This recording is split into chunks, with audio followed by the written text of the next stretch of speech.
Echoes of chance, a familiar whir of her camera shutter was the only sound Vivian Reed had heard all morning besides the occasional passing car. She adjusted her lens, focusing on a patch of wild daisies pushing through a crack in the concrete. Nature's resilience in the most unlikely places, that was her specialty. Too bad it didn't pay the bills. Her phone buzzed with a notification from her bank app. Another overdraft fee. Perfect.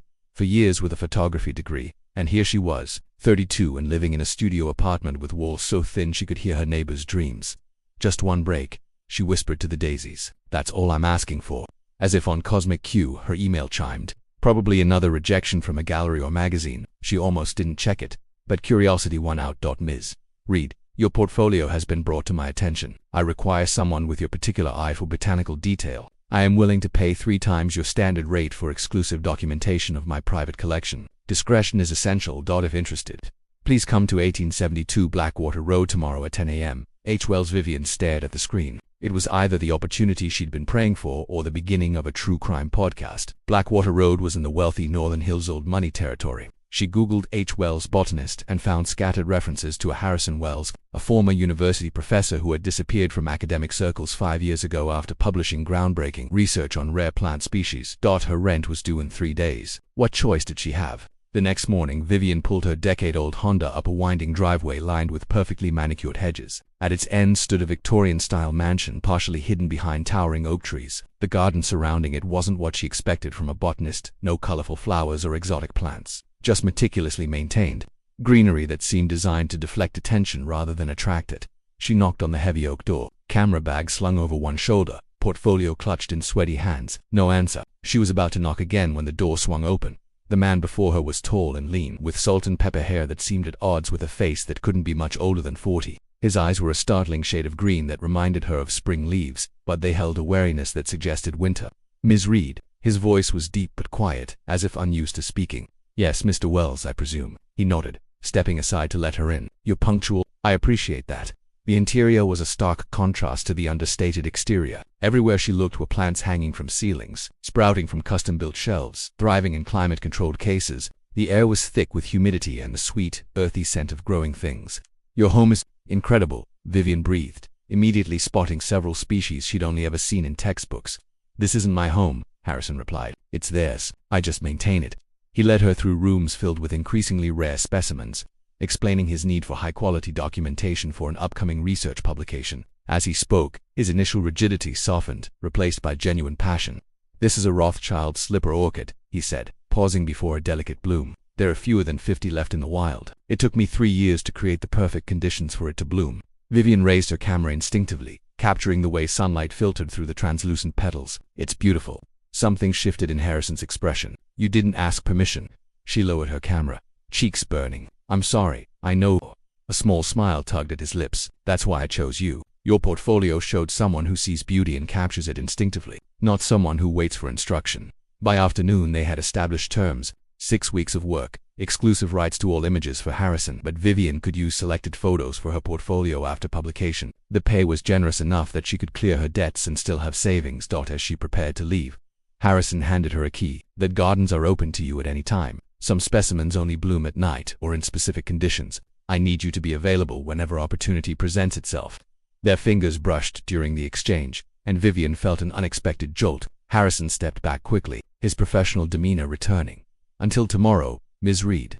Driving home, Vivian couldn't shake the feeling that she'd just stepped into a story far more complex than a simple photography assignment. Harrison Wells was a mystery wrapped in contradiction, brilliant but reclusive, exacting but passionate, closed off but somehow vulnerable. She glanced at the key on her passenger seat. It gleamed in the afternoon sun like a promise or perhaps a warning. Seeds of connection. 3 weeks into the project, Vivian's morning routine had transformed entirely. She no longer woke to the sound of her neighbor's television, but to her own alarm at 5 a.m., the perfect time to capture the dawn-blooming quadrupedal flower that Harrison had been nurturing for months. This rare cactus species only opened for a few precious hours before sunrise, its white petals unfurling like stars against the darkness. The estate had become a second home. Harrison had cleared a small studio space for her in what was once a sunroom, where she could edit photos and store her equipment. It overlooked the eastern garden, catching the first light of day. Coffee. Harrison appeared in the doorway, steaming mugs in hand. His initial formality had gradually softened into something more companionable. He still wore his customary button-down shirts and dark trousers, but sometimes now without shoes, his feet bare against the polished wooden floors. You're a lifesaver, Vivian accepted gratefully, noticing how he'd remembered exactly how she took it. 1 sugar. Splash of milk. The quadrupule was magnificent this morning, he said, settling into the chair opposite her desk. I've been trying to induce blooming for nearly a year. I got some incredible shots. She turned her monitor toward him, displaying a series of images showing the flower's transformation from tight bud to full bloom, the translucent petals catching the first rays of sunlight. Harrison leaned forward, his expression softening with wonder. You've captured its essence perfectly. His eyes met hers over the rim of his mug. You have a gift, Vivian. It was the first time he'd used her first name. Something shifted in the air between them, like the subtle change in atmospheric pressure before rain. That evening, Vivian stayed late to photograph the night-blooming jasmine that climbed along the western wall of the greenhouse. Harrison worked nearby, carefully pollinating a rare species of orchid with a small brush. They moved around each other in comfortable silence, occasionally exchanging observations or quiet laughter when Vivian contorted herself into unlikely positions to get the perfect angle. Why did you leave academia? She asked, the question slipping out before she could reconsider. It had been dancing on the tip of her tongue for weeks. Harrison's hands stilled. For a moment, she thought he might not answer. The politics became ... unbearable, he finally said, his voice measured. My research was heading in directions that made certain powerful people uncomfortable. Pharmaceutical companies have significant investments in university research departments. When native plant compounds show more promise than synthetic alternatives, it raises questions about profit margins. Vivian lowered her camera. They tried to suppress your research. They tried to redirect it, to own it. His jaw tightened. I refused. So you've built all this instead. She gestured to the greenhouse around them. Your own research facility. My sanctuary, he corrected, then added more softly, though lately it's felt less like a fortress and more like a home again. Their eyes met across the room, and Vivian felt her heartbeat quicken. The moment stretched between them, fragile and electric. A timer chimed, breaking the spell. Harrison cleared his throat and returned to his work. There's a botanical art exhibition at the Riverside Gallery tomorrow evening. They're featuring some rare manuscript illustrations from the 18th century. Would it interest you to attend? With me. His uncertainty was endearing, so different from his usual precise manner. I'd love to, Vivian said, surprised by how much she meant it. The exhibition was held in a restored Victorian building downtown, its walls lined with delicate botanical illustrations rendered in watercolor and ink. Harrison arrived at her apartment to pick her up, looking startlingly different in a charcoal suit. Vivian had traded her usual jeans and t-shirt for a simple emerald dress that complemented her auburn hair. You look ... Harrison seemed to search for the right word. Luminous. The evening flowed with unexpected ease. Harrison's knowledge transformed each illustration from simply beautiful to fascinating, explaining how botanists had once risked their lives to document plants in uncharted territories. Vivian found herself captivated not just by the art, but by the man beside her. How his eyes lit up when he spoke of something he loved. How his laugh came more freely now. Over dinner at a small restaurant nearby, Vivian shared stories of her own journey, her childhood fascination with her grandfather's garden, her struggle to be taken seriously as an artist, the string of uninspiring commercial jobs that had nearly extinguished her passion.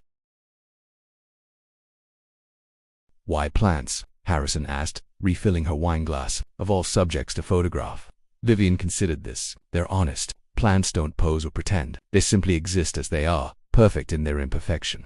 She smiled. And they're incredibly resilient. Even after fire or drought or being forgotten completely, they find ways to grow again. Like you, Harrison said softly later. Walking through the botanical gardens behind the gallery, they paused beneath a trellis of moon. Without planning or hesitation, Vivian reached for Harrison's hand, his fingers intertwined with hers, warm and certain. I've spent 5 years building walls, he said quietly, creating a controlled environment where nothing unexpected could happen. Then you arrived with your camera and your questions, and suddenly what? She prompted when he fell silent. Harrison turned to face her, moonlight silvering his features. Suddenly I remembered what it was to feel alive, to want more than survival. When he kissed her, it felt like the natural conclusion to a sentence they'd been writing together for weeks. His lips were gentle, questioning, then more urgent as she responded. Vivian felt the careful distance they'd maintained dissolving, replaced by something new and frightening and wonderful. Back at the estate, they moved through the moonlit greenhouse like dancers following steps known only to them. Clothes were discarded among the ferns and orchids, their bodies coming together with the same reverent attention they gave to fragile blooms. Harrison whispered her name against her skin like an incantation, and Vivian felt herself opening to him as naturally as a flower to sunlight. Afterward, lying together on a blanket beneath the glass ceiling, stars visible through the panes above, Harrison traced patterns on her bare shoulder. I never expected this, he murmured. You, Vivian smiled, pressing a kiss to his chest, directly over his heart. The best things in life are rarely planned. Neither could have known that by morning. Everything would change. Asterisk withered promises. The first hint of trouble came with the sunrise. Vivian woke alone on the blanket, a cashmere throw carefully tucked around her shoulders. Harrison was nowhere to be seen. She dressed quickly, a mixture of contentment and uncertainty swirling in her chest as she made her way through the quiet greenhouse. Harrison, her voice echoed among the plants, receiving no answer. In the main house, she found a note propped against a fresh cup of coffee on the kitchen counter. Vivian, emergency with the Amazonian specimens. You had to leave immediately. Help yourself to breakfast. Back this evening. Harrison, no mention of last night, no endearment, just practical information delivered in his precise handwriting. Vivian tried to ignore the twinge of disappointment as she sipped her coffee. She decided to use the day productively, cataloging the photos she'd taken of the night-blooming jasmine. As she worked in her makeshift studio, a notification popped up on her laptop, a news alert she'd set up months ago for funding opportunities in botanical photography. The headline made her coffee turn bitter in her mouth. Pharmaceutical giant Novatech acquires controversial plant patent portfolio from Wells Botanical Research. The article detailed how Harrison Wells had just sold exclusive rights to his entire catalog of medicinal plant research to one of the largest pharmaceutical companies in the world, the same type of corporation he'd claimed drove him from academia. The deal was estimated at 8 figures, with Harrison retaining a consulting position.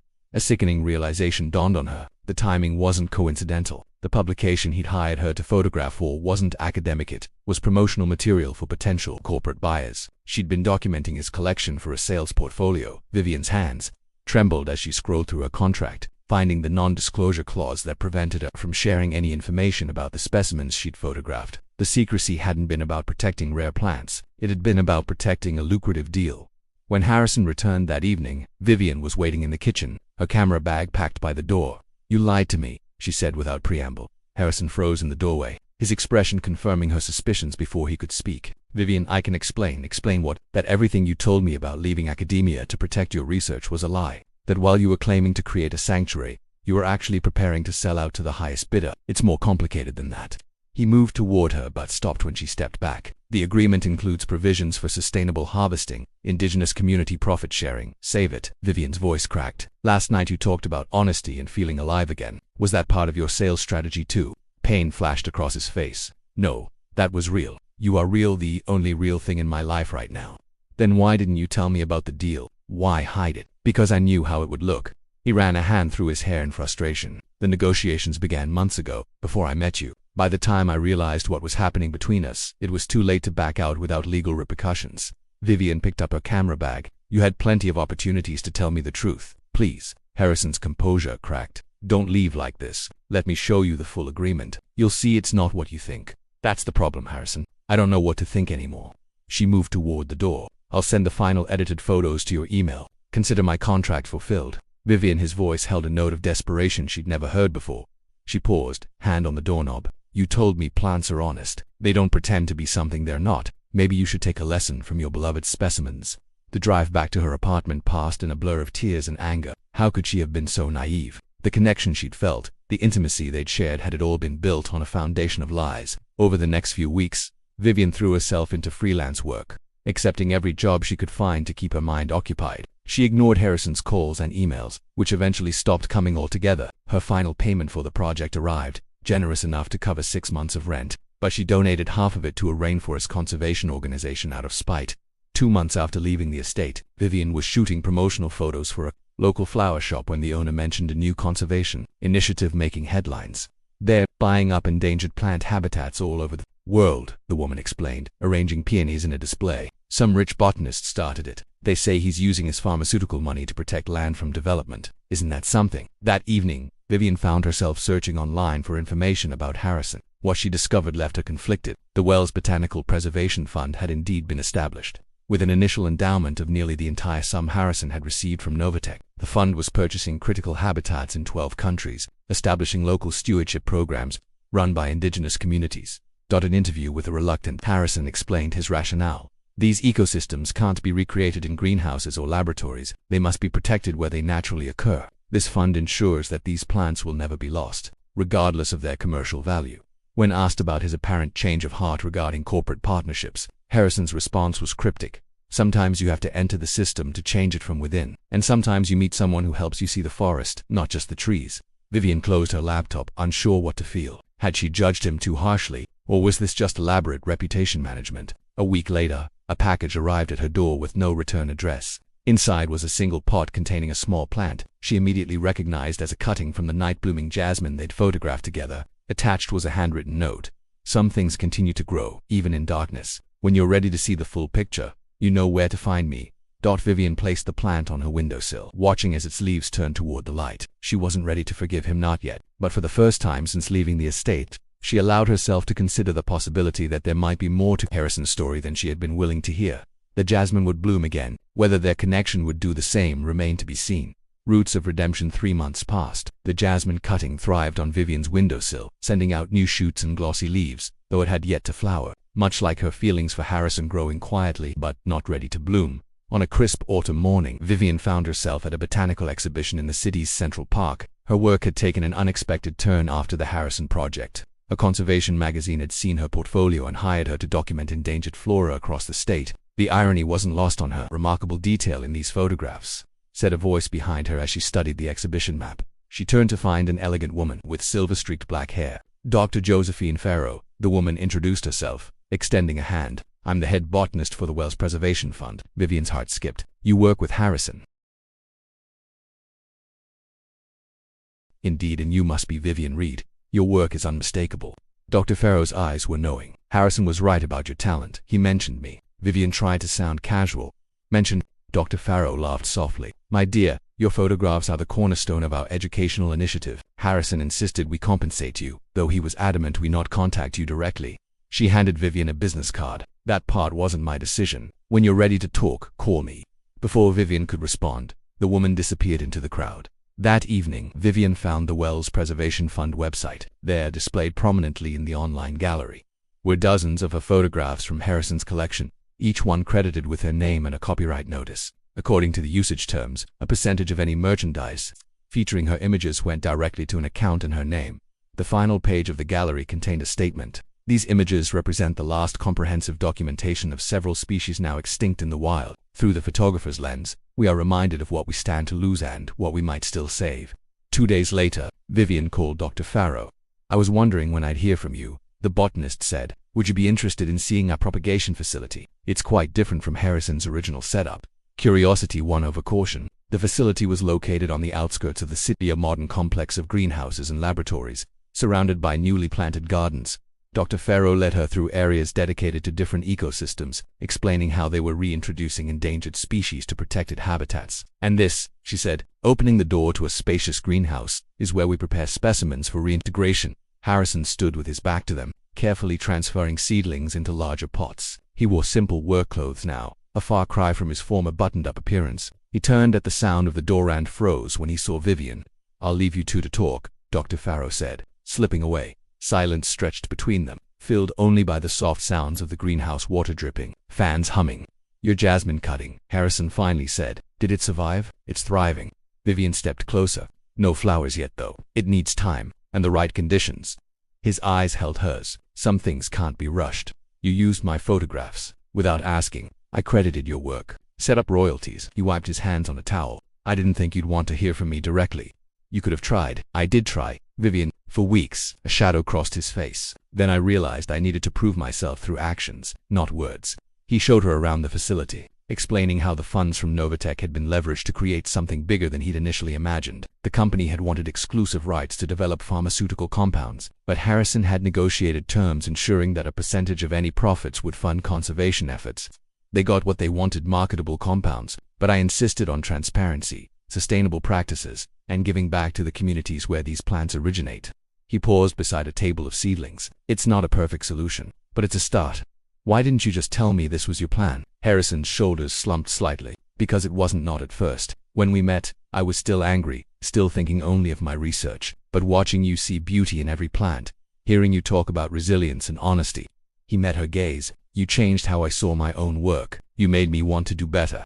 As the tour ended, Harrison handed her a folder. A proposal. We're documenting ecosystems before and after preservation efforts. We need a photographer who understands both the science and the art. You're offering me a job. I'm offering you a partnership. Your vision, your terms. He hesitated. No pressure, no expectations beyond the professional. Vivian studied him, the man who had lied to her, but who had also used his resources to create something meaningful. The man who had hurt her, but who was trying to grow from his mistakes. I need time to think about it. Of course, he nodded. The offer stands. Whenever you're ready. That night, Vivian returned home to find her jasmine plant had produced its first bud. She watched it for hours as the bud slowly unfurled in the moonlight, releasing its sweet fragrance into her small apartment. 2 weeks later, she accepted the position. Working with Harrison professionally required careful boundaries. They traveled to preservation sites around the country, documenting ecosystems with scientific precision and artistic sensitivity. Slowly, cautiously, trust began to rebuild between them. On a particularly challenging expedition to a remote mountain location, they found themselves taking shelter in a small cabin during an unexpected storm. By firelight, Harrison finally told her the full story of his past, the pressure from corporations, the threats when he'd refused to sell his research, the compromise he'd eventually been forced to make.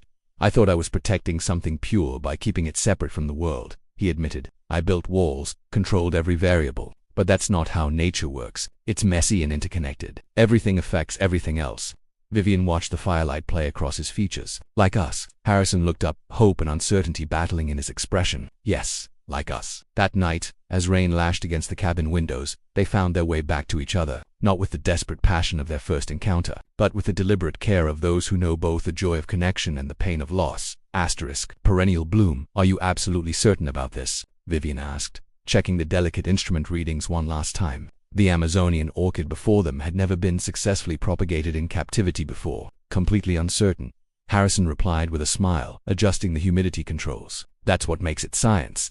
A year had passed since they'd cautiously begun their personal and professional partnership. The Wells Preservation Fund now operated in 15 countries, with Vivian serving as both lead photographer and creative director for their educational programs. Today was the culmination of Harrison's most ambitious project yet, attempting to induce blooming in a species thought extinct until a local guide had discovered a single specimen in a remote valley. If successful, they could eventually reintroduce it to protected areas of the rainforest. It's happening, Vivian whispered, camera poised as the tightly furled bud began to show the first signs of opening. Over the next 6 hours, they took turns documenting the bloom's progression, a miracle unfolding petal by petal. When the flower finally revealed its full glory, crimson streaked with gold, Harrison pulled Vivian into an embrace. We did it, he murmured against her hair. You did it, she corrected, leaning back to look at him. This is your life's work.